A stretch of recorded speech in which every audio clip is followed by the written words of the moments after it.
Night of the Moonjellies by Shasha.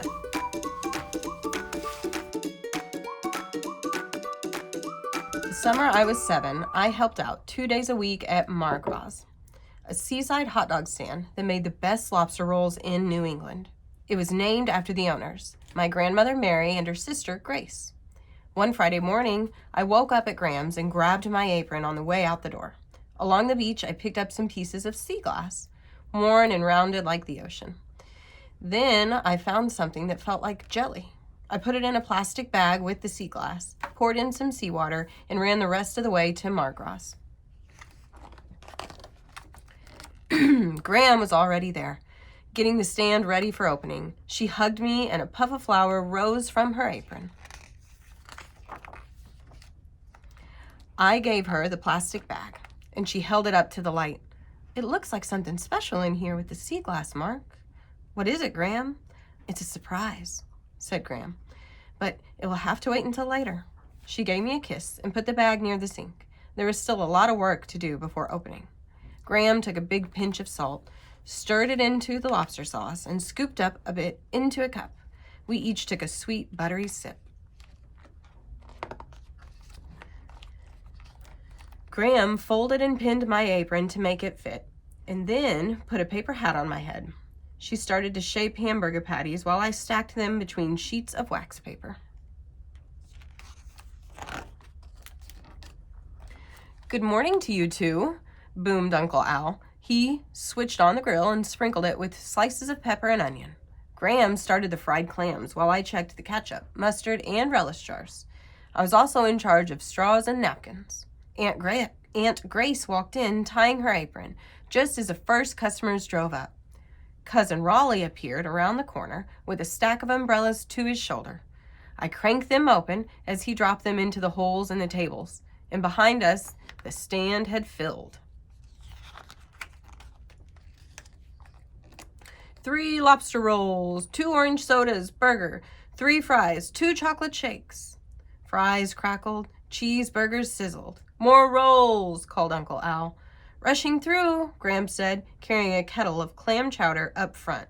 "Low on straws," Raleigh shouted. I hurried to fill up the box. Finally, the seats facing the water were empty again. "Let's have lunch while we can," Graham said, bringing over a tray of lobster rolls and onion rings. We ate where we could watch the boats. "I think it'll be even busier tonight," Graham said, "and we're out of onion rings."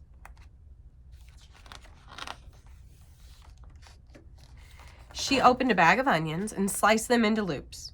We dipped them into sticky batter and into breadcrumbs. Uncle Al hauled the popcorn machine to its nighttime place on the counter, and Graham filled its tray with corn kernels and butter sticks. Uncle Al switched on the inside lights. 4 popcorn, 4 orange sodas, 2 burgers, 2 hot dogs, 6 vanilla shakes. "Cheese!" yelled Uncle Al. "Right here," Aunt Grace said, dropping a stack of slices on a plate. Customers crowded the counter. Radios blared baseball and music, and horns beeped. "Ketchup's low," shouted Uncle Al. "Lobster rolls are ready," Graham called.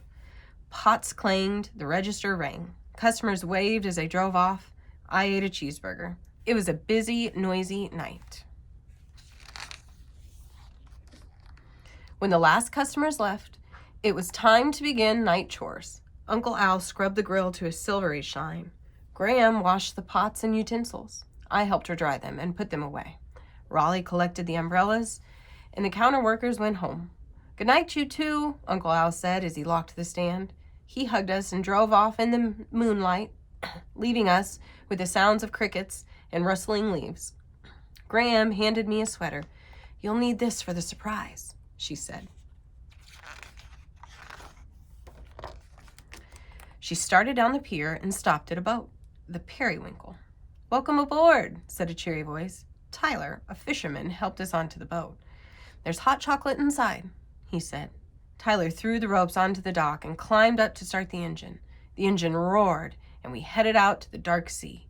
"Let's go in and keep warm," Graham said. The cabin smelled of hot chocolate. The lights along the shore got smaller and closer together. We went out further and further, and the engine slowed. Graham held up a bag of sea glass and jelly. Something sparkled inside.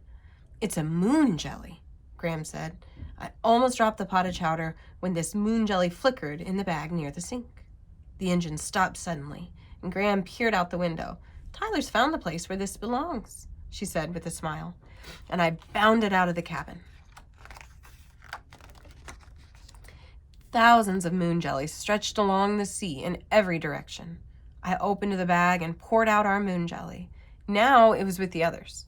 We stood on the deck and watched the shimmering sea.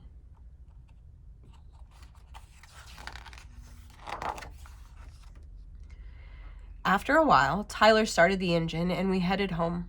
At the dock, we thanked Tyler and walked to Graham's. She made chamomile tea and put some melon on a plate. She held up the pieces of sea glass to the light and then put them into a small box. She was writing something on the box when my eyes began to close. It read, "With love to Mark from Graham, Night of the Moonjellies."